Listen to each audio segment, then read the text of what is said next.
స్వాగతం. నేను సందీప్. ముందుగా వార్తల్లోని ప్రధానాంశాలు.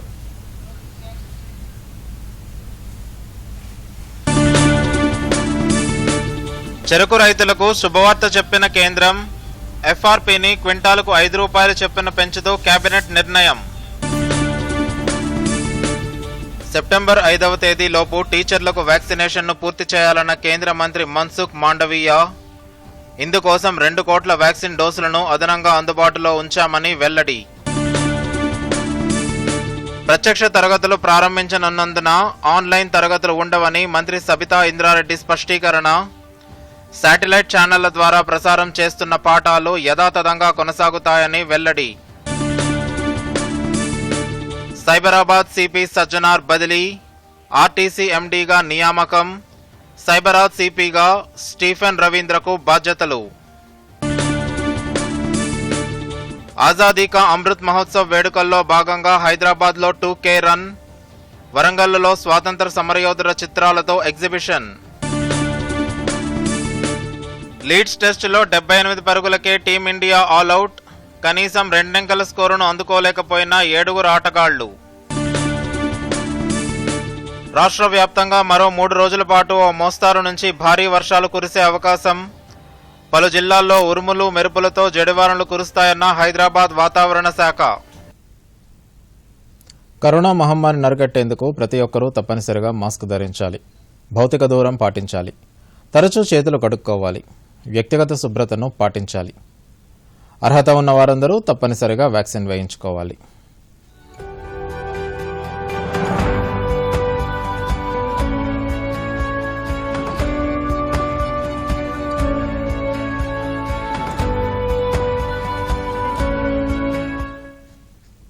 ఇక వార్తల్లోని వివరాలు. చెరకు రైతులకు కేంద్రం శుభవార్త చెప్పింది.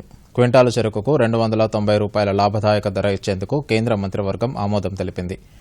ఈ నిర్ణయంతో 5 కోట్ల మంది చెరకు రైతులు, 5 కోట్ల మంది కూలీలకు ప్రయోజనం చేకూరనుంది. అదేవిధంగా దేశీయంగా చక్కెర ఉత్పత్తికి ప్రోత్సాహం అందనుంది. మిగులు చక్కెరతో ఎథనాల్ ఉత్పత్తి చేసే అవకాశం కూడా కలుగుతుంది. ఈ మేరకు కేంద్ర ఆహార, పౌర సరఫరాలు, వినియోగదారుల వ్యవహారాల శాఖ మంత్రి పీయూష్ గోయల్ కేంద్ర మంత్రిమండలి వివరాలను మీడియాకు వెల్లడించారు.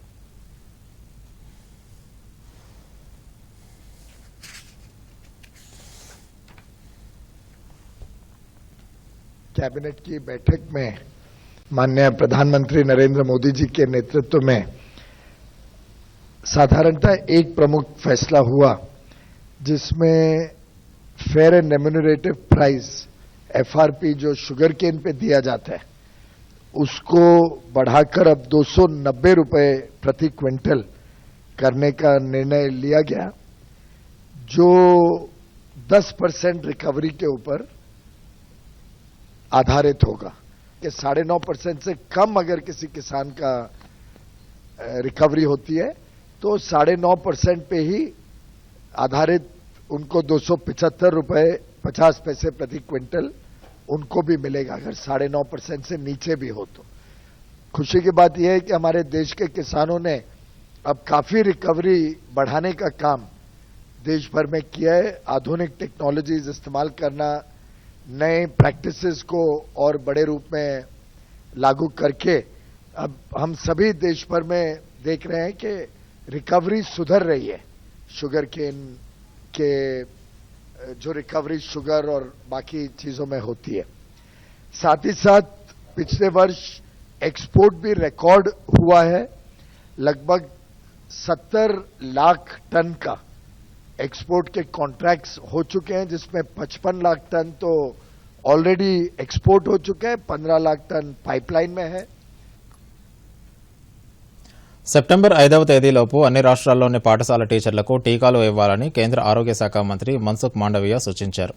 ఇందుకోసం రాష్ట్రాలకు అదనంగా 2 కోట్ల టీకాలను అందుబాటులోకి తీసుకొచ్చినట్లు చెప్పారు. టీకాల కార్యక్రమంలో టీచర్లకు ప్రాధాన్యం ఇచ్చి టీచర్స్ డే కంటే ముందే లక్ష్యాన్ని పూర్తి చేయాలన్నారు. ప్రస్తుతం ప్రతి రాష్ట్రానికి మరిన్ని డోసులను పంపేందుకు అదనంగా 2 కోట్ల టీకాలను అందుబాటులో ఉంచామని, సెప్టెంబర్ 5వ తేదీ నాటికి టీచర్లందరికీ టీకాలు ఇవ్వాలని రాష్ట్రాలను కోరుతున్నట్టుగా ట్వీట్ చేశారు. గతేడాది మార్చిలో దేశవ్యాప్తంగా పాఠశాలలను మూసివేసిన సంగతి తెలిసిందే. గత అక్టోబర్ తర్వాత కోవిడ్ పరిస్థితిని దృష్టిలో పెట్టుకుని చాలా రాష్ట్ర ప్రభుత్వాలు పాఠశాలలను తెరిచాయి. సెకండ్ వేవ్ విజృంభించడంతో మళ్లీ మూసివేశారు. తాజాగా మరోసారి వివిధ రాష్ట్రాలు పాఠశాలలను తెరిచే ప్రయత్నాలు ముమ్మరం చేశాయి. చాలా చోట్ల సిబ్బందికి టీకాలు ఇవ్వకపోవడంతో కోవిడ్ ప్రబలే ముప్పు ఉందని భయపడుతున్నారు. ఈ నేపథ్యంలో కేంద్రం అదనపు డోసులను అందుబాటులోకి తీసుకొచ్చి టీచర్లకు ముందుగా వ్యాక్సినేషన్ పూర్తి చేసేలా చర్యలు తీసుకుంటోంది. ఇదిలా ఉండగా కోవిడ్ వ్యాక్సినేషన్లో భారత్ సరికొత్త రికార్డు నమోదు చేసుకుంది. దేశంలో ఇప్పటివరకు 60 కోట్ల కోవిడ్ టీకా డోసులను వేశారు. ప్రస్తుతం వ్యాక్సినేషన్ ప్రక్రియ మరింత వేగంగా జరుగుతోందని, ఇదే వేగంతో వ్యాక్సినేషన్ కొనసాగితే ఈ ఏడాది డిసెంబర్ చివరకు దేశవ్యాప్తంగా 32% మందికి వ్యాక్సినేషన్ పూర్తవుతుందని కేంద్ర ప్రభుత్వం తెలిపింది. తెలంగాణ ఎంసెట్ ఫలితాలు విడుదలయ్యాయి. కూకట్పల్లిలోని జేఎన్టీయూహెచ్లో రాష్ట్ర ఉన్నత విద్యామండలి చైర్మన్ ప్రొఫెసర్ లింబాద్రితో కలిసి మంత్రి సబితా ఇంద్రారెడ్డి ఎంసెట్ ఫలితాలను విడుదల చేశారు. ఇంజనీరింగ్, వ్యవసాయ, ఫార్మా కోర్సుల ఎంసెట్ ర్యాంకులను ప్రకటించారు.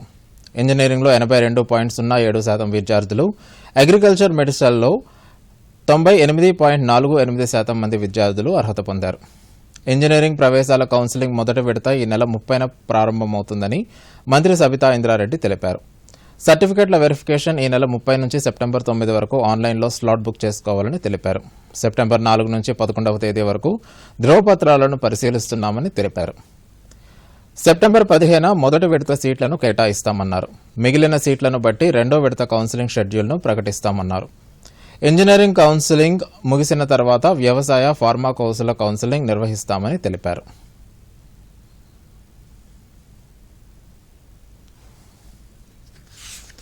సెప్టెంబర్ 1వ తేదీ నుంచి రాష్ట్ర వ్యాప్తంగా పాఠశాలల్ని తెరుచుకోనుండటంతో విద్యార్థుల తల్లిదండ్రులకు రాష్ట్ర విద్యాశాఖ పలు అంశాలపై మరింత స్పష్టతనిచ్చింది. కరోనా కారణంగా ఇప్పటికే పరిమితమైన విద్యార్థులకు ఇప్పటిదాకా ఆన్లైన్ ద్వారా పాఠాలు చెబుతున్న టీచర్లు ఇక నుంచి ప్రత్యక్ష తరగతుల్లోనే పాఠాలు చెబుతారని, ఆన్లైన్ తరగతులు ఇక ఉండవని స్పష్టం చేసింది. ఆన్లైన్ తరగతులు వద్దని విద్యార్థుల తల్లిదండ్రులే చెబుతున్నారని, అందుకే ప్రత్యక్ష తరగతుల ద్వారానే బోధన కొనసాగిస్తామని విద్యాశాఖ మంత్రి సబితా ఇంద్రారెడ్డి స్పష్టం చేశారు. అయితే టీవీ పాఠాలు మాత్రం యథాతథంగా కొనసాగుతాయని మంత్రి చెప్పారు. రెడీగా లేరని మీరు అనుకుంటున్నారు, కానీ ఎక్కడికి వెళ్ళినా పేరెంట్స్ మమ్మల్ని అడుగుతున్నారు. ఇప్పటికే 17 నెలలు అవుతుంది, పిల్లలకి చాలా ఇబ్బంది అవుతుంది. ఈవెన్ ఆన్లైన్ క్లాసెస్ అయినా పిల్లలు అంత అటెన్షన్ ఇవ్వలేకపోతా ఉన్నారు. మేమే పేరెంట్స్ ఎక్కువ టైం అక్కడ స్పెండ్ చేస్తున్నాం, నేను పేరెంట్స్ చెప్తా ఉన్నారు. ఎలాంటి ప్రాబ్లమ్స్ లేకుండా జాగ్రత్తలు తీసుకుంటాం. మీకు అందరికీ తెలిసి ఈరోజు మనం మన రాష్ట్రంలో పరిస్థితి చూస్తా ఉన్నాం. పిల్లలు మాత్రం ఇంట్లో ఉన్నాం, మనం అందరం కూడా బయట పని చేసుకొని రోజు పోతా ఉన్నాం, వస్తా ఉన్నాం. బట్ నేనేమంటున్నానంటే అన్ని జాగ్రత్తలు తీసుకుంటాం. పేరెంట్స్ కి కూడా అలాంటి ఆలోచన లేదు, వాళ్ళు కూడా జాగ్రత్తలు తీసుకుంటారు. స్కూల్కి వచ్చినాక జాగ్రత్త తీసుకుంటాం. అందుకే ట్రాన్స్పోర్టేషన్ లో కూడా జాగ్రత్త తీసుకోమని రిక్వెస్ట్ చేశారు. పేరెంట్స్ అనుమతి ఉంటేనే స్కూల్కి వస్తారు, అదర్వైజ్ పిల్లలు పోట్లాడైతే బలవంతాన్ని అయితే రారు కదా. సో ఆటోమేటిక్ గా పేరెంట్స్ కూడా ఆ దిశగా ఆలోచించాలని కోరుతాం.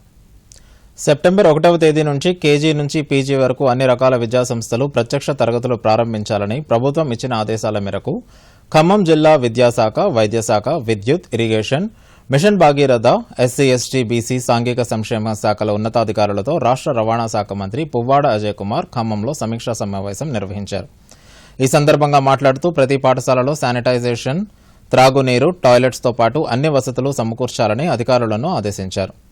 కరోనా మహమ్మారితో మూతపడిన విద్యాసంస్థలు 17 నెలల తర్వాత కూడా తెరుచుకున్నాయని చెప్పారు. కరోనా ఆంక్షలకు అనుగుణంగా ఏర్పాట్లు చేపట్టాలని అధికారులను ఆదేశించారు. 3-4 years లో కూడా స్పేషియల్ టెంపో 150 కేసెస్ దాకా వచ్చినాయి. మన 2019 లో తీసుకుంటే ఆగస్ట్ లో 320 కేసెస్ వచ్చినాయి. తర్వాత సెప్టెంబర్ లో 2600 కేసెస్ చెప్పాలంటే చిన్నపిల్లలు చాలా మానసిక ఒత్తిడి. మన సీఎం గారు చెప్పింది రైట్ స్పీడ్ లో చెప్పి స్కూల్స్ లేకపోవడం వల్ల లేదా విద్యా సంస్థలు పోకపోవడం వల్ల ఒక రకంగా చెప్పాలంటే పిల్లలందరూ మానసిక ఒత్తిడిలో ఉన్నారు యాక్చువల్గా. సో వాళ్ళలో చాలా మంది పేద మధ్యతరగతి పిల్లలు ఎవరైతే గవర్నమెంట్ స్కూల్స్ మీద ఆధారపడి విద్య మీద ఆధారపడిన వాళ్ళు ఎవరైతే ఉన్నారో వాళ్ళలో ఈ ఆన్లైన్ బోధన అని అదని ఇదని జరగక మరి వాళ్ళకు కూడా సరైన పాలన లేకపోవడం ఉన్న వ్యవస్థ గ్రామ పంచాయతీలు నిర్వహణ చేయాలన్నా కూడా చాలా గ్రామ పంచాయతీలు పట్టించుకోలేదు. కాబట్టి అవన్నీ దుబ్బగొట్టుకొని ఉన్నాయి, లేకపోతే గట్టిగా ఉన్నాయి. తర్వాత ఆ క్యాంపస్ లో అన్ని చిన్నప్పుడు నడుస్తున్నాయి. తర్వాత మరి స్టే క్యాటిలు, స్టే యానిమల్స్ ఉన్నాయి. చాలా చాలా స్కూల్స్ పరిస్థితి మరి దుర్గాబాబు ముందు నాకు తెలుసండి ప్రాక్టికల్ గా. కాబట్టి మాతోని మళ్ళీ నేను ఎప్పుడు నేను కలెక్టర్ ఎప్పుడు కూడా ఫస్ట్ స్కూల్స్ రీఓపెనింగ్ లోపల సర్ప్రైజ్ తీసుకొస్తాము. స్కూల్స్ రీఓపెన్ అయిన తర్వాత కూడా surprise, including hostels, social welfare hospitals, BC welfare hostels, గురుకులంలు, model schools, model colleges, hostels అన్నిటికీ కూడా మేము విజిట్స్ వస్తాము. ఇప్పటిదాకా సైబరాబాద్ పోలీస్ కమిషనర్ సజ్జనార్ను రాష్ట్ర ప్రభుత్వం బదిలీ చేసింది. 3 ఏళ్ల పాటు సైబరాబాద్ సిపిగా పనిచేసిన సజ్జనార్ను టీఎస్ఆర్టీసీ ఎండీగా నియమిస్తూ ఉత్తర్వులు జారీ చేసింది. సజ్జనార్ స్థానంలో సైబరాబాద్కు కొత్త సిపిగా స్టీఫెన్ రవీంద్రను ప్రభుత్వం నియమించింది. 1999 బ్యాచ్కు చెందిన స్టీఫెన్ రవీంద్ర ప్రస్తుతం వెస్ట్ జోన్ ఐజీపీగా ఉన్నారు. సైబరాబాద్ పోలీస్ కమిషనర్గా సజ్జనార్ పలు సంచలన కేసులను ఛేదించారు. సజ్జనార్ 1996 బ్యాచ్ ఐపీఎస్ అధికారి. ఇటీవలే అడిషనల్ డీజీ ర్యాంకు పదోన్నతి పొందారు. వరంగల్ యాసిడ్ దాడి కేసు, శంషాబాద్ దిశ కేసుల విచారణ బాధ్యతలను సజ్జనార్ నిర్వర్తించారు. మల్టీలెవెల్ స్కామ్లను ఛేదించడంలోనూ సజ్జనార్కు మంచి పేరు ఉంది. కరోనా సమయంలో ప్లాస్మా డొనేషన్లో విశేష సేవలు అందించారు. ప్రస్తుతం ఆయన ఆర్టీసీ ఎండీగా నియమితులు కావడంతో ఆర్టీసీలోనూ విప్లవాత్మక మార్పులు తీసుకొస్తారని ఆశిస్తున్నారు. ఇదిలా ఉండగా తెలంగాణలో 4 సీనియర్ ఐపీఎస్ అధికారులకు పదోన్నతి లభించింది. ఐపీఎస్ అధికారులు అంజనీ కుమార్, ఉమేష్ షరాఫ్, గోవింద్ సింగ్, రవి గుప్తా డీజీపీలుగా పదోన్నతి పొందారు. ఈ 4 ఐపీఎస్లకు అదనపు డీజీ హోదా నుంచి డీజీపీ హోదా లభించింది. భారతావని స్వాతంత్ర్యం సాధించి 75 వసంతాలు పూర్తయిన సందర్భాన్ని పురస్కరించుకుని కేంద్ర ప్రభుత్వం ఆజాదీ కా అమృత్ మహోత్సవ్ పేరుతో దేశవ్యాప్తంగా వివిధ కార్యక్రమాలు నిర్వహిస్తోంది. ఇందులో భాగంగా కేంద్ర సమాచార ప్రసార మంత్రిత్వ శాఖ ఆధ్వర్యంలో హైదరాబాద్లో బుధవారం 2K రన్ను నిర్వహించారు. ఈ కార్యక్రమానికి press information bureau south India director general Venkateshwar ముఖ్య అతిథిగా హాజరయ్యారు. PIB director and regional outreach bureau Shruti Patil కూడా ఈ కార్యక్రమంలో పాల్గొన్నారు. హైదరాబాద్లోని నెక్లెస్ రోడ్లో గల పీవీ జ్ఞాన్ భూమి నుంచి ప్రారంభమైన ఈ కార్యక్రమంలో నగరంలోని పలు కళాశాలలకు చెందిన విద్యార్థులు కూడా భారీ సంఖ్యలో పాల్గొన్నారు. ఈ సందర్భంగా పీఐబీ డీజీ వెంకటేశ్వర్ మాట్లాడుతూ దేశానికి స్వాతంత్ర్యం తీసుకురావడం కోసం ప్రాణాలను త్యాగం చేసిన అమరవీరులను ప్రతి భారతీయుడు స్మరించుకోవాల్సిన అవసరం ఉందన్నారు. నేటి తరానికి వారి త్యాగాల గురించి తెలియాల్సిన అవసరం ఎంతో ఉందని PIB director and regional outreach bureau Shruti Patil అన్నారు. దేశం కోసం పోరాటం చేసినటువంటి, దేశ స్వతంత్రం కోసం అమరత్వాన్ని దారపోసినటువంటి, వారి త్యాగాలు పనంగా పెట్టి ఈ దేశ స్వతంత్రాన్ని సాధించినటువంటి అమరవీరుల త్యాగ ఫలాలను, వారి త్యాగాలను గుర్తు చేస్తూ, వారి త్యాగాలను స్మరించుకుంటూ, ఈ త్యాగాలన్నీ కూడా ప్రజలందరికీ తెలవాలన్నటువంటి లక్ష్యంతో వాళ్ళ ఆజాదీ కా అమృత్ మహోత్సవ కార్యక్రమాన్ని తీసుకోవడం జరిగింది. This week from August 23rd to 29th is being celebrated as the iconic week by the Ministry of Information and Broadcasting to celebrate the Azadi Ka Amrit Mahotsav, the 75 years of Indian independence. During this week, all the media units of the Ministry of I&B would be doing various activities to instill the sense of pride in our citizens about our country, and this is a kind of a call to rededicate ourselves to the nation. As a part of this initiative, we have organized this Freedom Run today, where, as you can see, so many kids from all over the city have come over, and this is a good occasion to instill this sense of patriotism in our future generation. Azadi ka అమృతోత్సవాన్ని 75 years of independence మనం celebrate చేస్తున్నాము. అందులో భాగంగా ఈరోజు necklace రోడ్లో run మొదలుపెట్టాము. NYK students, NCC students, other general పబ్లిక్తో కలిపి ఈ రన్ చేశాము. ఈ రన్ ఇక్కడ మొదలయ్యి పీవీ ఘాట్ వరకు ఎండ్ అవుతుంది. 2 కిలోమీటర్స్ రన్ను.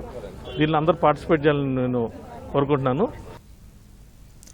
ఆజాదీ కా అమృత్ మహోత్సవ్ వేడుకల్లో భాగంగా కేంద్ర సమాచార ప్రసార మంత్రిత్వ శాఖ ఆధ్వర్యంలో వరంగల్లోని NIT అంబేద్కర్ ఆడిటోరియంలో ఫోటో ఎగ్జిబిషన్ నిర్వహించారు. స్వాతంత్ర సంగ్రామం నాటి ఘటనలకు అద్దం పట్టే పలు చిత్రాలను, ఆనాటి ఫోటోలను ఈ ఎగ్జిబిషన్లో ఏర్పాటు చేశారు.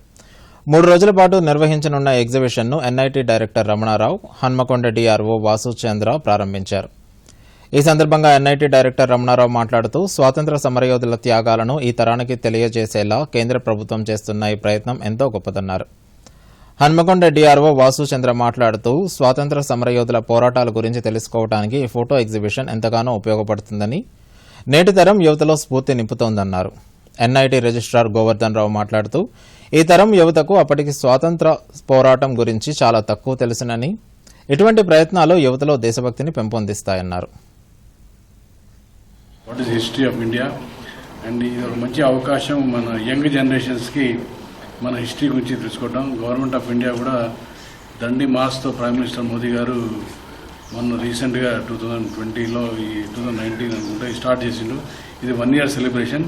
ఎగ్జిబిషన్లో rarest of the rare photos మనము ఒక ఇన్ఫ్యాక్ట్ చెప్పాలంటే నా జనరేషన్ 80s, 70s, 80sలో చూడనివి కూడా ఫొటోస్ కూడా వెరీ రేర్ ఫొటోస్ ఉన్నాయి.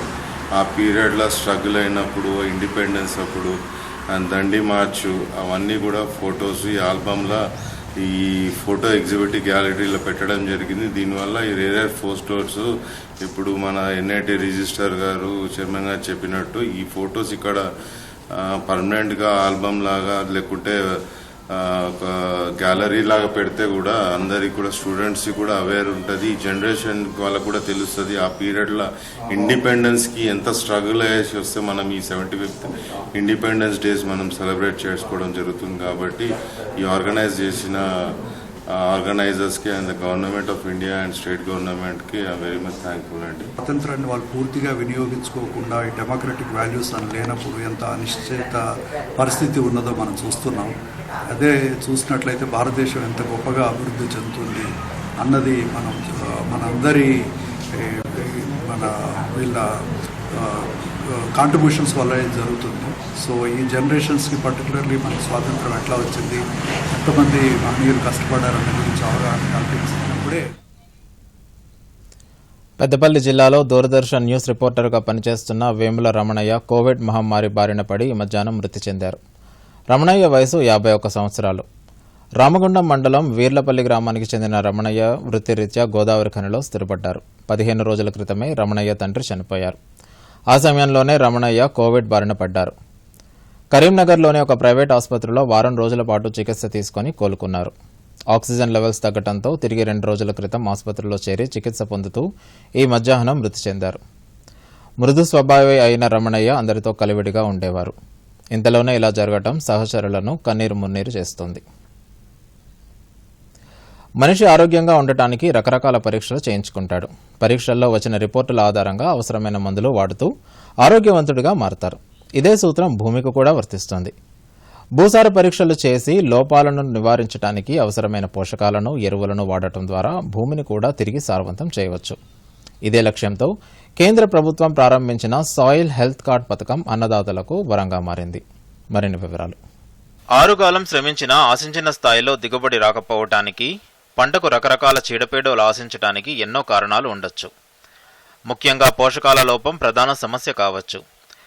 దీనిని అధిగమించటానికి రైతన్న రకరకాల ఎరువులను చల్లుతుంటాడు. అయినా కొన్నిసార్లు ప్రయోజనం కనిపించదు. అవసరమైన పోషకాలను కాకుండా ఇతర పోషకాలను ఎరువుల రూపంలో అందించడమే. ఇలా చేయటం వల్ల రైతులకు ఖర్చు పెరిగి పోవటంతో ఆశించిన ఫలితం కూడా దక్కదు. దీనికి పరిష్కారం చూపేందుకు కేంద్ర ప్రభుత్వం సాయిల్ హెల్త్ కార్డ్ పథకాన్ని ప్రారంభించింది. శాస్త్రీయంగా నేలను విశ్లేషించటానికి, తద్వారా నేలలో ఉన్న పోషక లోపాల సమాచారాన్ని రైతుకు తెలియజెప్పటమే కాకుండా ఆ నేలలో ఏ పంటలు పండుతాయి, దిగుబడి ఎక్కువ రావాలంటే ఎటువంటి మెళకువలు పాటించాలో తెలియజెప్పేందుకు భారత ప్రభుత్వం national mission for sustainable agriculture కింద 2016లో సాయిల్ హెల్త్ కార్డ్ పథకాన్ని ప్రవేశపెట్టింది. కేంద్ర ప్రభుత్వం ప్రారంభించిన సాయిల్ హెల్త్ కార్డ్ పథకం భద్రాద్రి కొత్తగూడెం వంటి మారుమూల జిల్లాల్లో సైతం సత్ఫలితాలనిస్తుంది. భద్రాద్రి కొత్తగూడెం జిల్లాలో 3 లక్షల హెక్టార్లలో రకరకాల పంటలు సాగు చేస్తున్నారు. అందులో 23 మండలాల్లోని రైతులకు 2400 సాయిల్ హెల్త్ కార్డులను అందజేశారు. జీపీఎస్ సాంకేతిక పరిజ్ఞానం సాయంతో ఖచ్చితమైన కొలతల ఆధారంగా శాస్త్రీయ పద్ధతులలో మట్టిని సేకరించి ప్రయోగశాలల్లో పరీక్షించి వచ్చిన ఫలితాల ఆధారంగా పోషక సిఫార్సులను సాయిల్ హెల్త్ కార్డులో నమోదు చేసి రైతులకు అందించారు. సాయిల్ హెల్త్ కార్డులో పొందుపరిచిన సమాచారం ఆధారంగా రైతులు ఏ పంటలు వేయాలి, ఏ కాలంలో వేయాలి, ఏ ఎరువులు వాడాలి, ఎంత మేర వాడాలి వంటి సూచనలు వ్యవసాయ అధికారులు చేస్తున్నారు. భద్రాద్రి కొత్తగూడెం జిల్లాలోని లక్ష్మీదేవిపల్లి మండలం సాటివారిగాండం గ్రామానికి చెందిన యువతి అనిత మాట్లాడుతూ, ప్రతి 2 ఏళ్లకోసారి సాయిల్ టెస్ట్ చేయించి దాని ఆధారంగానే పంటలు సాగు చేస్తున్నామని చెబుతున్నారు. ఎకరం పొలం ఉంది, దాంట్లో పత్తి వేస్తాము.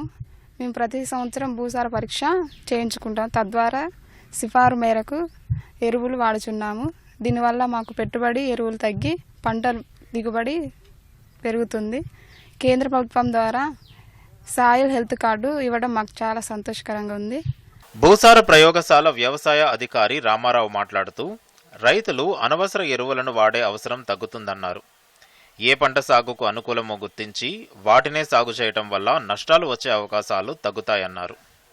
మట్టి తీసి పరీక్ష చేసి ఆ ప్రత్యేకమైన భూమిలో నత్రజని, ఫాస్ఫరస్, పొటాషియం ఎంత ఉందో అది భూసార పరీక్షలో మేము దాన్ని మట్టిని దంచేసి దాన్ని సీవ్ చేసేసి జల్లెడబట్టేసి దాని ఆర్గానిక్ కార్బన్ శాతం ఎంత ఉంది, మీడియమా, మధ్యస్థమా, అధికమా, లాల్పమా అనేది, తర్వాత ఉదజని సూచిక, లవణ సాంద్రత, అట్లనే నత్రజని, ఫాస్ఫరస్, పొటాషియం, సల్ఫర్, మైక్రోన్యూట్రియంట్స్ చేయడం జరుగుతూ ఉంటుంది.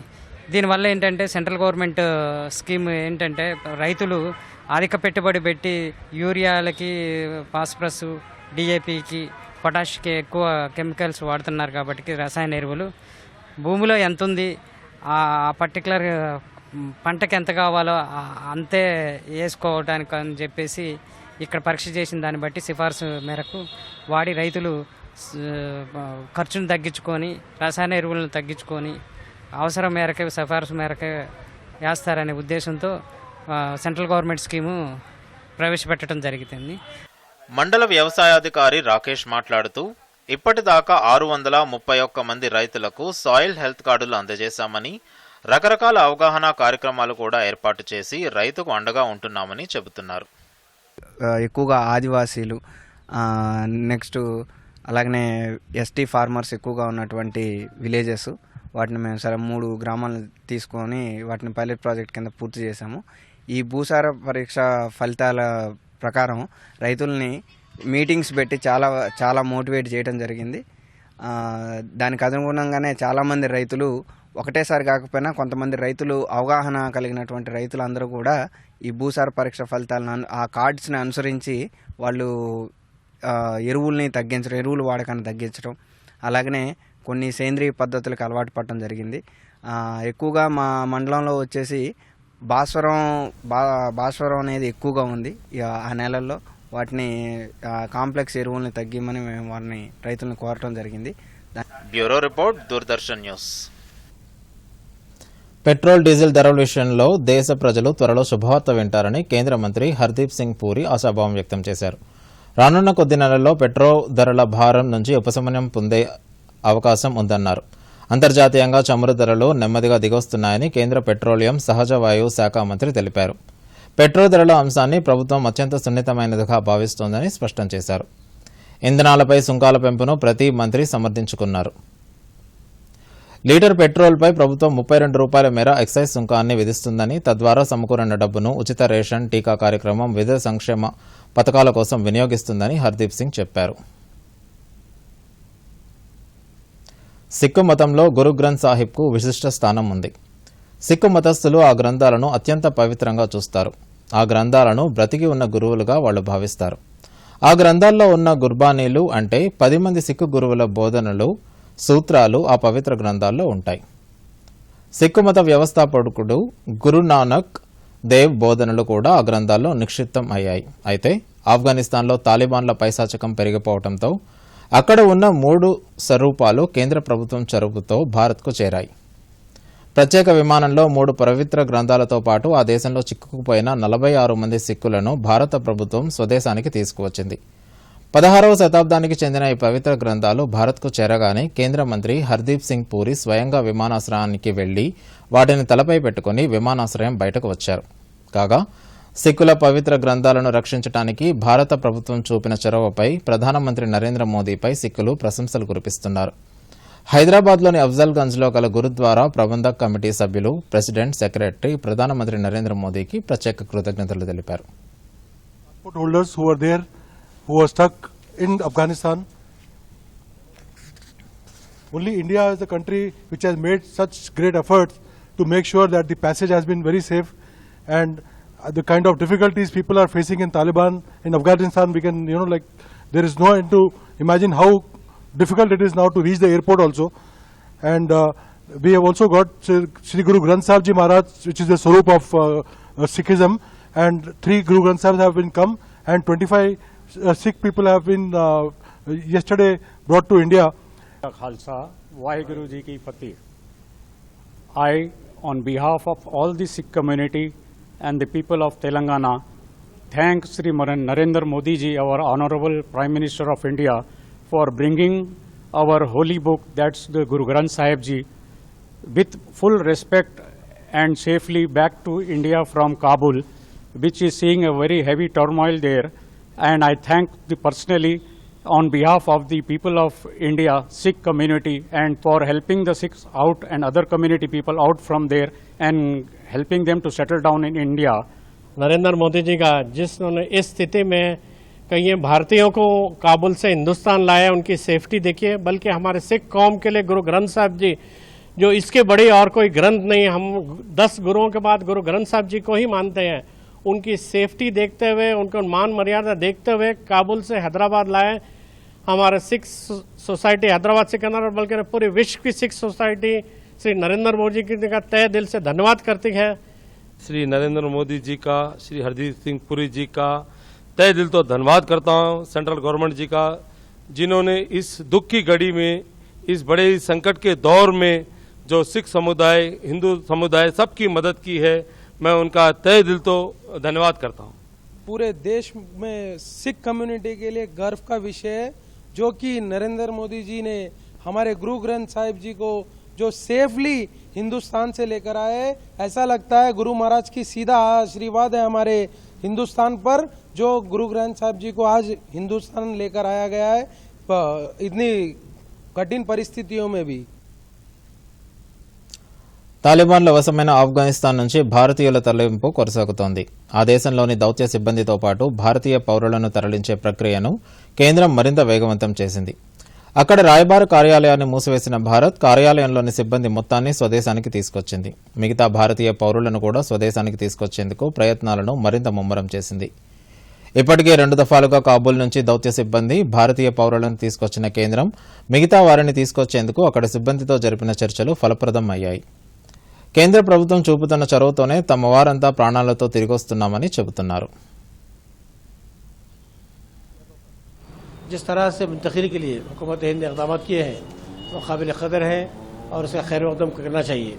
हिंदुस्तान और अफ़गानिस्तान हमेशा से बहुत करीब रहे हैं, दोनों के दरमियान तहजीबी सकाफ़ती ताल्लुक़ात रहे हैं। आज़ादी हिंद में भी अफ़गानियों ने बढ़ चढ़ कर हिस्सा लिया था और अफ़गानिस्तान में हमारा बहुत सारी इन्वेस्टमेंट है, हमने वहाँ की पार्लियामेंट बनाई है और जब ये हालात वहाँ पर ख़राब हुए तो हमारे अपने शहरियों के अलावा दूसरे ममालिक के शहरों ने भी बड़ी आस की निगाह से अफगानिस्तान में हिंदुस्तान की रिपैट्रिएशन प्रोग्राम जो अमल में लाया गया है बहुत ही काबिल सिताइश है। हिंदुस्तान हमेशा से ही अफगानिस्तान के साथ रहा। 1980 से ही हम देखते हैं कि हिंदुस्तान और अफगानिस्तान के बहुत देराना ताल्लुकात रहे और इसी के तहत हिंदुस्तान ने जो काम अंजाम दिया अभी रिपैट्रिएशन का, ये बहुत काबिल सिताइश है, क्योंकि बहुत तेज़ी से अंजाम दिया गया और जिस तरह से हिंदुस्तानियों को वापस लाया गया बिला लिहाज मजहब व मिल्लत, ये बहुत बड़ी चीज़ है। हिंदुस्तान हमेशा से एक बड़े भाई का रोल निभाता रहा और ये ताल्लुकात अफगानिस्तान में अचानक से जो हालात तब्दील हुए हैं, इससे वहाँ पर जो हिंदुस्तानी ओहदेदार हैं और शहरी हैं वो काफ़ी मुसीबत में घिरे हुए हैं। तो ऐसे हालात में हिंदुस्तानी हुकूमत ने बरवक्त जो ज़रूरी और उजलत से जो इक़दाम किए हैं उनकी वजह से काफ़ी आसानी हुई है और हिंदुस्तानी शहरियों को अफ़गानिस्तान से बाहिफाजत वापस वतन लौटाने में हिंदुस्तानी हुकूमत का सरगर्म रोल रहा है। हिंदुस्तान और अफ़गानिस्तान के कदीम तारीख़ी తాలిబాన్లు ఆఫ్ఘనిస్తాన్ను ఇంత త్వరగా ఆక్రమించుకోవడం ఆశ్చర్యానికి గురిచేసిందని భారత త్రివిధ దళాధిపతి జనరల్ బిపిన్ రావత్ అన్నారు. అయితే తాలిబాన్లు ఆఫ్ఘన్ దాటి వికృత చర్యలకు పాల్పడితే అటువంటివి భారత్లోనూ చోటు చేసుకుంటే వాటికి దీటైన సమాధానం ఇస్తామని బిపిన్ రావత్ తెలిపారు. అబ్జర్వర్ రీసెర్చ్ ఫౌండేషన్ నిర్వహించిన ఓ కార్యక్రమంలో Indo Pacific command admiral John అక్వాలీతో కలిసి పాల్గొన్నారు. క్వాడ్ దేశాలు ఉగ్రవాదాన్ని అడ్డుకునేందుకు మరింత సహకారాన్ని పెంపొందించుకోవాలన్నారు. in Afghanistan. లీడ్స్ వేదికగా టీం ఇండియా ఇంగ్లాండ్ మధ్య జరుగుతున్న 3వ టెస్టులో భారత్ మొదటి ఇన్నింగ్స్లో 78 పరుగులకు ఆలౌట్ అయింది. తొలి సెషన్లో 4 వికెట్లు కోల్పోయి 56 పరుగులు చేసిన టీమిండియా రెండో సెషన్లో 22 పరుగులు చేసి కుప్పకూలింది. ఓపెనర్ కేఎల్ రాహుల్ పరుగులేమీ చేయకుండానే డకౌట్ కాగా మరో ఓపెనర్ పుజారా 1 పరుగుకే వెనుకతిరిగాడు. ఆ తర్వాత వచ్చిన కోహ్లీ, పంత్, జడేజా సింగిల్ డిజిట్కే అవుట్ అయి తీవ్ర నిరాశపరిచారు. టీమిండియాలో రోహిత్ శర్మ చేసిన 19 పరుగులే టాప్ స్కోర్ కావడం గమనార్హం. 7 బ్యాట్స్మెన్ కనీసం 2 అంకెల స్కోరును కూడా అందుకోకపోవడం విశేషం. ఇంగ్లాండ్ బౌలర్లలో Anderson 3, Overton 3, Robinson 2, Sam Curran 2 వికెట్లు పడగొట్టారు.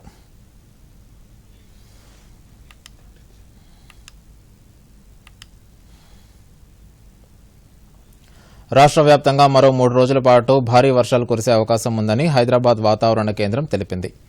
1-2 జిల్లాల్లో ఉరుములు మెరుపులతో జడివానలు, తేలికపాటి వర్షాలు కురిసే అవకాశం ఉందని వెల్లడించింది. ఆకాశం మేఘావృతంగా ఉండటంతో పాటు ఉష్ణోగ్రతలు 2-3 డిగ్రీల మేర తగ్గొచ్చని వాతావరణ కేంద్రం వెల్లడించింది. హైదరాబాద్, కుమరం భీం, మహబూబాబాద్, మహబూబ్ నగర్, మంచిర్యాల, మెదక్, ఖమ్మం తదితర జిల్లాల్లో తేలికపాటి నుంచి ఓ మోస్తారు వర్షం కురిసే అవకాశం ఉందని హైదరాబాద్ వాతావరణ కేంద్రం తెలిపింది.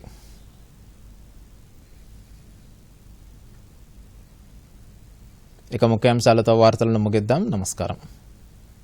దూరదర్శన్ యాదగిరి వార్తలను ఇప్పుడు సోషల్ మీడియాలో కూడా చూడవచ్చు. యూట్యూబ్లో అయితే డీడీ న్యూస్ తెలంగాణ, ట్విట్టర్ వేదిక అయితే DD news Telangana @DD Yadagiri news, మరి ఫేస్బుక్లో అయితే డీడీ న్యూస్ తెలంగాణలో చూసి లైక్ చేయండి, షేర్ చేయండి. చెరకు రైతులకు శుభవార్త చెప్పిన కేంద్రం. FRPని క్వింటాలకు ₹5 చొప్పున పెంచుతూ కేబినెట్ నిర్ణయం. సెప్టెంబర్ 5వ తేదీలోపు టీచర్లకు వ్యాక్సినేషన్ను పూర్తి చేయాలన్న కేంద్ర మంత్రి మన్సుఖ్ మాండవీయ. ఇందుకోసం 2 కోట్ల వ్యాక్సిన్ డోసులను అదనంగా అందుబాటులో ఉంచామని వెల్లడి. ప్రత్యక్ష తరగతులు ప్రారంభించనున్నందున ఆన్లైన్ తరగతులు ఉండవని మంత్రి సబితా ఇంద్రారెడ్డి స్పష్టీకరణ. శాటిలైట్ ఛానళ్ల ద్వారా ప్రసారం చేస్తున్న పాఠాలు యథాతథంగా కొనసాగుతాయని వెల్లడి. సైబరాబాద్ సిపి సజ్జనార్ బదిలీ, ఆర్టీసీ ఎండీగా నియామకం. సైబరాబాద్ సిపిగా స్టీఫెన్ రవీంద్రకు బాధ్యతలు.